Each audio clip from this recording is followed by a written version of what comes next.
Hello, good morning, all of you. Today we study about factors on which the resistance of a conductor depends. 12.5 कल हमने बात की थी register के बारे में। रजिस्टर क्या करता है? करंट को ओपोज करता है। ओके, करंट को रिड्यूस करता है, वैसा मैंने कुछ बोला था। Is a one type of property of material. Now ये रेजिस्टेंस कौन कौन सी फिजिकल क्वांटिटी के ऊपर डिपेंडेड है वो हमें जानना है। ओके, तो एक एक्टिविटी की जो यहाँ पे बताई गई है आपके टेक्स्ट बुक में, उस एक्टिविटी की ऊपर से हमें मालूम हो रहा है कि कौन से रजिस्टर में क्या क्या, कौन सी फिजिकल क्वांटिटी के साथ रजिस्टर में क्या चेंज हो रहा है, वो आपको अभी बताया गया है। फिर आप इंसुलेटर एंड कंडक्टर के बारे में भी आप मानते हैं। अगर नहीं मालूम है तो वो मैं आपको अंडरस्टैंड करवाऊंगा। इंसुलेटर क्या है और इलेक्ट्रॉन क्या है। ओके, इंसुलेटर का रेजिस्टेंस कितना होता है, कंडक्टर का रेजिस्टेंस कितना होता है, वो सब हम मानने वाले हैं। ओके, तो सबसे पहले चैप्टर नंबर 12 का 12.5 नंबर का टॉपिक वो हम पढ़ेंगे। तो it is observe that the ammeter reading decrease to 1/2 when the length of wire is double. The emitter reading is increased when a thicker wire of the same material and of the same length is used in the circuit. क्या कहा गया? It is observe that the ammeter क्या करता है? Current. Ammeter क्या करता है? Current का रीडिंग ऑब्जर्व करता है। इसका रीडिंग 1/2 हो गया। कब? जब लेंथ की वायर डबल की तब करंट हाफ हो गया है, वैसा बताया गया है। ओके, अंडरस्टैंड करना, ये करंट हाफ हुआ है whenever we increase the length, current value is also decrease to 1/2। Okay, the ammeter reading is increase when a thicker wire means we increase the area. If we increase the area or length, emitter reading is also change. What does the change we observe in activity? A change in emitter reading is observed when a wire of different material of the same length and the same area of cross section is used. On applying Ohm's law, we observe that the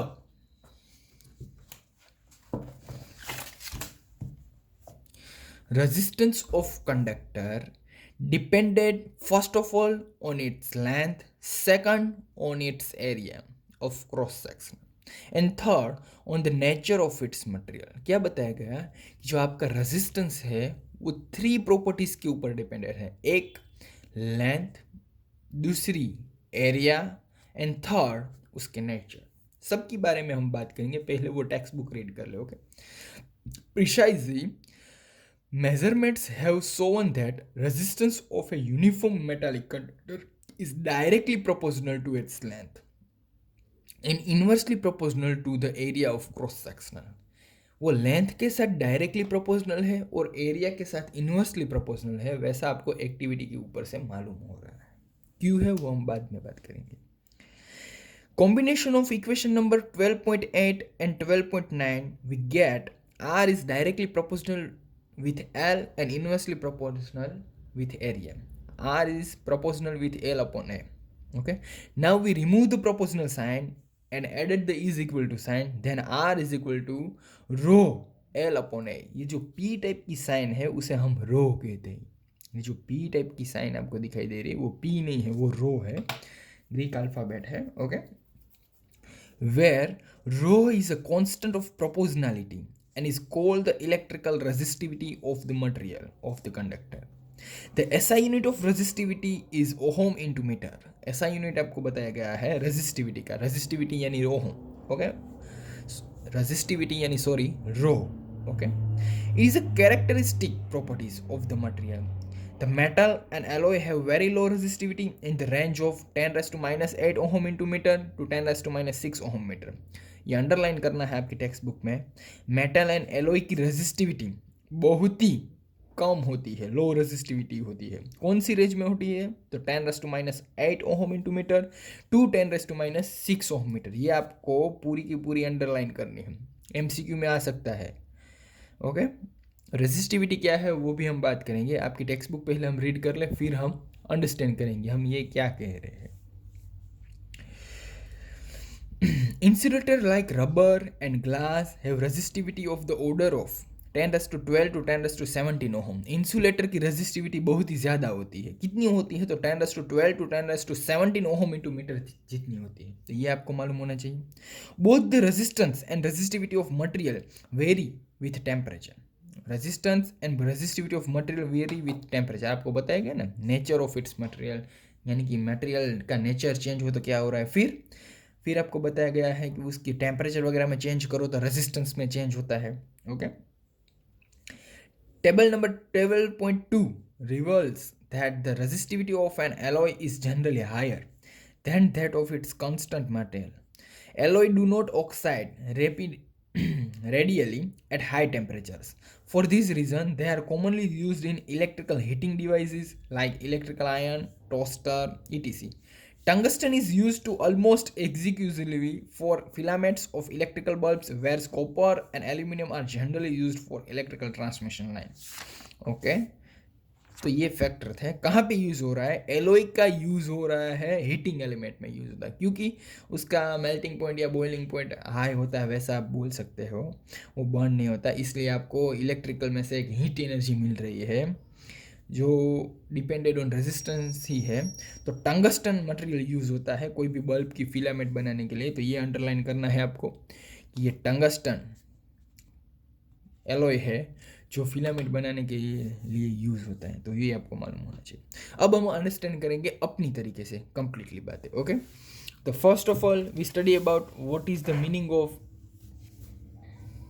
insulator and what is the meaning of conductor. Okay, तो पहले हम वो study करेंगे insulator क्या है, conductor क्या है। तो अगर मैं आपको बताऊं कंडक्टर का मतलब क्या, कोई मुझे बता सकते हैं? और सॉरी यार, वो क्लास की बात होती है ना, तो मैं वो पूछ लेता हूँ कंडक्टर का मतलब क्या। What is the meaning of conductor? Conductor के बारे में आप क्या जानते हो? कंडक्टर यानी द मैटर विच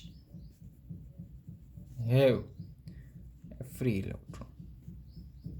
जिसके पास फ्री इलेक्ट्रोड चार्ज है, यानी कि अगर मैं बोलूँ कि ये कॉपर का वायर है, is one type of matter जिसके अंदर फ्री इलेक्ट्रॉन है जो एक पॉइंट से दूसरे पॉइंट पे जा सकते हैं।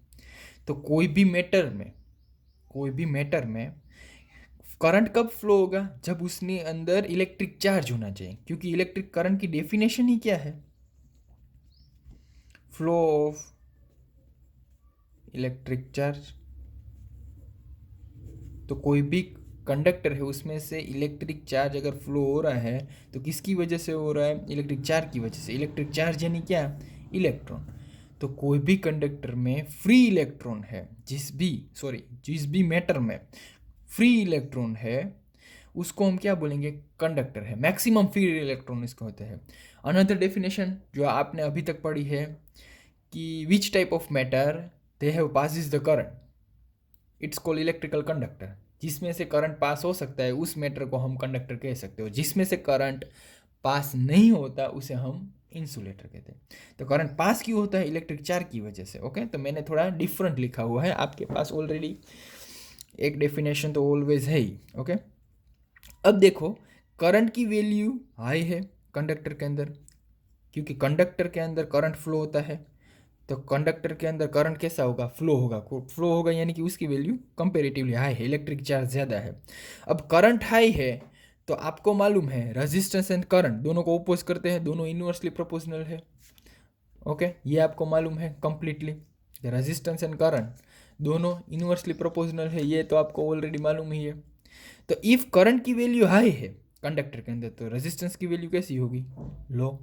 तो आप बता सकते हैं इन कंडक्टर करंट इज हाई तो सो रेजिस्टेंस इज लो। यस, तो कंडक्टर के अंदर रेजिस्टेंस कैसा होता है? लो, आपकी टेक्स्ट बुक में ये बताया गया है। ओके, तो ये बात आपको मालूम हो गई। Now we discuss about insulator. What is the meaning of insulator? Insulator यानी आप लोग बोलेंगे जिसमें से करंट पास नहीं हो रहा है वो इंसुलेटर है।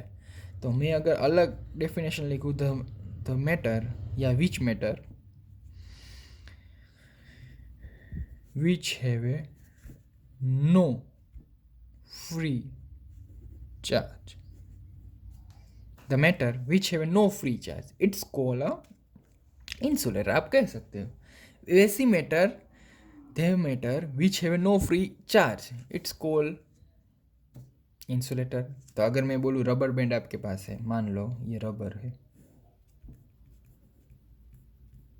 ओके, तो रबर के अंदर आप ए पॉइंट से बी तक जाने के लिए फ्री इलेक्ट्रिक चार्ज नहीं है, इतने फ्री इलेक्ट्रिक चार्ज नहीं है कि वो मूवमेंट कर सके। तो इसकी वजह से इलेक्ट्रिक चार्ज फ्लो नहीं होगा ए टू बी। अगर इलेक्ट्रिक चार्ज फ्लो नहीं होगा तो इसका मतलब क्या है? करंट फ्लो नहीं होगा, current does not flow.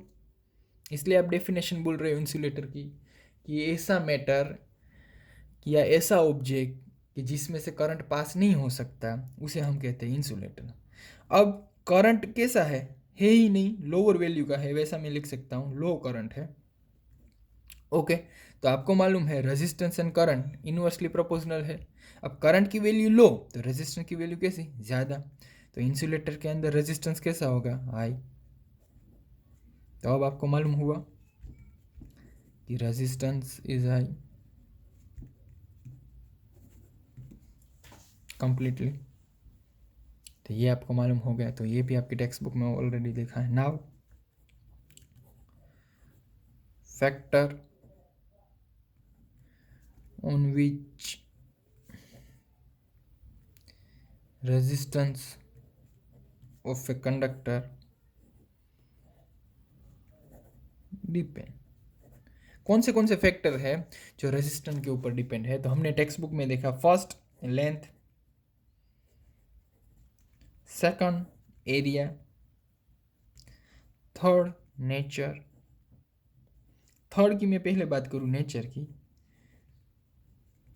Nature of the material if we change, if we use copper, if we use rubber, okay, तो दोनों के मटेरियल चेंज हो गए हैं। तो एक क्या है? तो एक आप बता सकते हैं इन कंडक्टर है, एक आप बता सकते हैं इंसुलेटर है, दोनों में रेजिस्टेंस अलग अलग है। तो नेचर कौन सा है, मटेरियल का नेचर कैसा है, वो उसके ऊपर भी डिपेंडेड है। ओके, टेम्परेचर अगर चेंज करो तो भी चेंज होता है। If we change the temperature then resistance also increase और डिक्रीज। टेम्परेचर के साथ रेजिस्टेंस ऑलवेज इंक्रीज।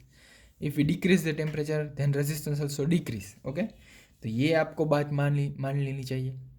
तो आज का क्वेश्चन है टेम्परेचर के साथ रेजिस्टेंस में इंक्रीज होता है या डिक्रीज होता है, ये आपका क्वेश्चन है। ओके, आपको ये आंसर बताना है। क्वेश्चन आज का आपका आ गया। फिर लेंथ की बात करूँ, एक एक्टिविटी की थी, एक्टिविटी की ऊपर से हमें मालूम हुआ ए मीटर एक वैसी कुछ सर्किट ड्रॉ की थी, वैसी कुछ यहाँ पे एक रेजिस्टेंस रखा था, यहाँ पे ए मीटर कनेक्टेड किया, बैटरीज वगैरह कनेक्ट की, स्विच वगैरह कनेक्ट की, क्लोज स्विच अगर है, पॉजिटिव में करंट की डायरेक्शन वैसी थी। ओके, ए पॉइंट से बी ए मीटर लिया हुआ था। अब उसमें क्या हुआ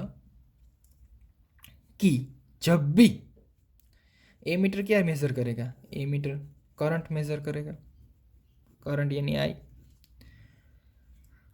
रेजिस्टेंस पहले अगर मैं बोलूँ कि 2 सेंटीमीटर का था, वो इंक्रीज करके 4 सेंटीमीटर कर दी, डबल कर दी, लेंथ डबल की। If we increase the length,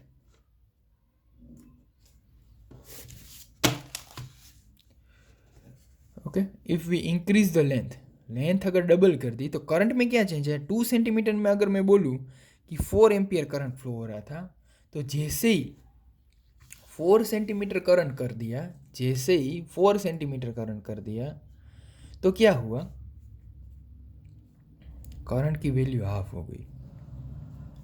current की वैल्यू क्या हो गई? हाफ हो गई। अब करंट क्या हो रहा है? डिक्रीज हो रहा है। जब लेंथ आपने increase, if we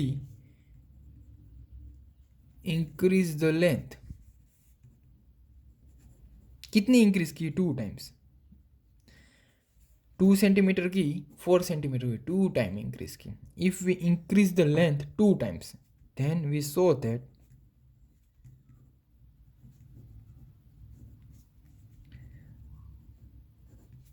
current is decreased 1/2 time. Okay, 1/2 time यानी 4 एम्पियर था पहले फर्स्ट केस में। जैसे ही लेंथ डबल की कितना हो गया? 2 एम्पियर।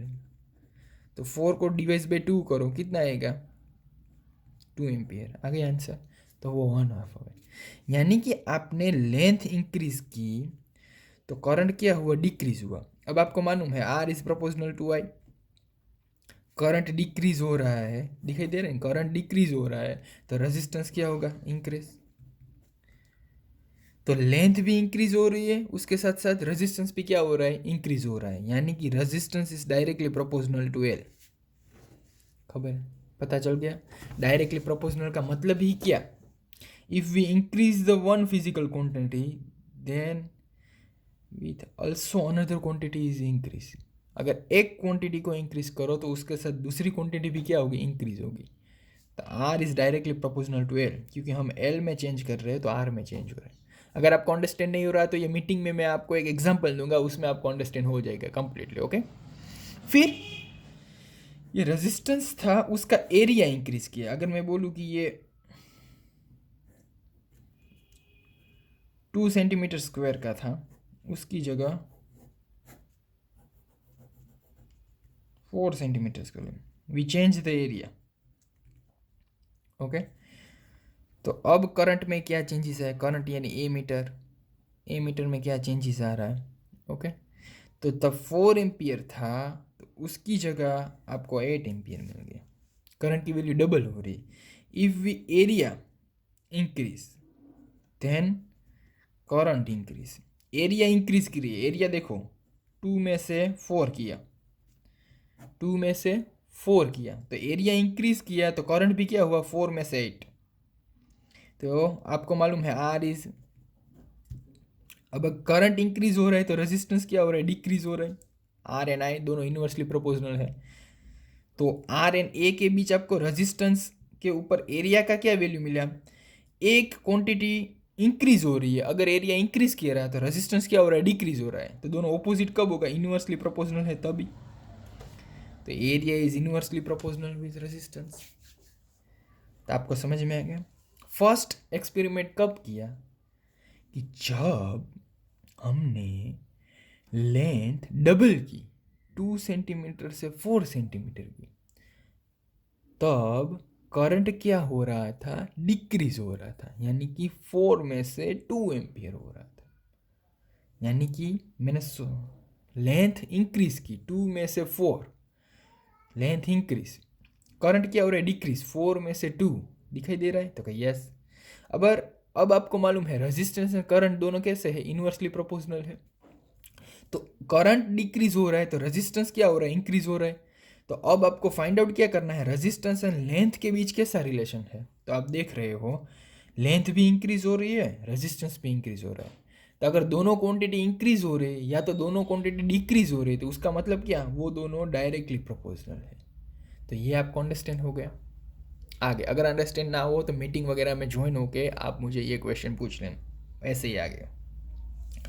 एरिया, दोनों एरिया में क्या किया? इंक्रीमेंट किया मैंने, 2 सेंटीमीटर स्क्वायर में से 4 सेंटीमीटर स्क्वायर किया। अब मैंने एरिया इंक्रीज किया, वैसे ही उसमें क्या चेंजेस आ गया? करंट डबल हो रहा था। जैसे एरिया डबल हो रहा था तो करंट भी डबल हो रहा था। अब आपको मालूम है रेजिस्टेंस करंट कैसे है?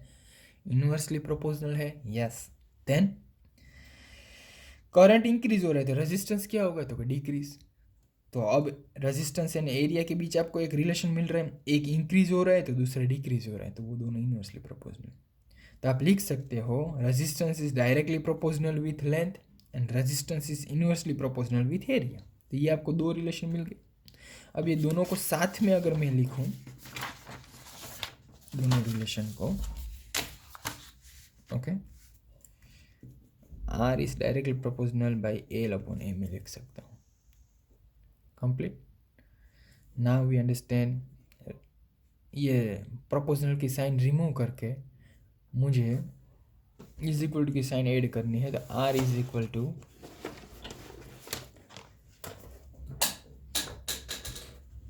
रो एल बाई। ओके, अब ये रो क्या है वो मैं आपको बताऊंगा मीटिंग के अंदर। What is the meaning of resistivity. Okay, इसलिए आपको मीटिंग भी ज्वाइन करनी पड़ेगी।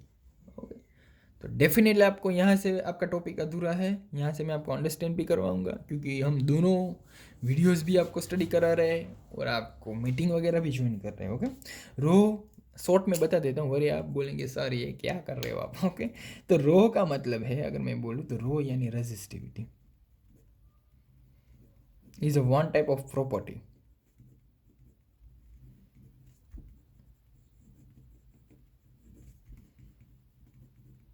ओके, इंसुलेटर का रेजिस्टेंस कैसा रहता है, हाई, तो उसकी मतलब हाई रेजिस्टिविटी है। फिर कंडक्टर में करंट सबसे ज़्यादा पास होता है, अगर करंट सबसे ज़्यादा पास हो रहा है तो उसका रेजिस्टेंस कैसा है, तो लो, तो इसका मतलब लो रेजिस्टिविटी। रेजिस्टिविटी का ऐसा यूनिट आपको बताया गया है, याद रखना है, आईएमपी है, ohm into metre. Okay, resistivity का ऐसा यूनिट क्या है, ओहम इंटू मीटर। ओके, तो ये रेजिस्टिविटी के बारे में मैंने बता दिया कि रेजिस्टिविटी एक मटेरियल की प्रॉपर्टीज़ है। इंसुलेटर की हाई रेजिस्टिविटी है क्योंकि उसमें करंट लो होता है, कंडक्टर में करंट हाई होता है तो उसका मतलब उसमें रेजिस्टेंस कम होता है, तो इसकी लो रेजिस्टिविटी है, और इसका ऐसा यूनिट ओहम इंटू मीटर है। ओके, तो इतना आपको अंडरस्टैंड हो गया।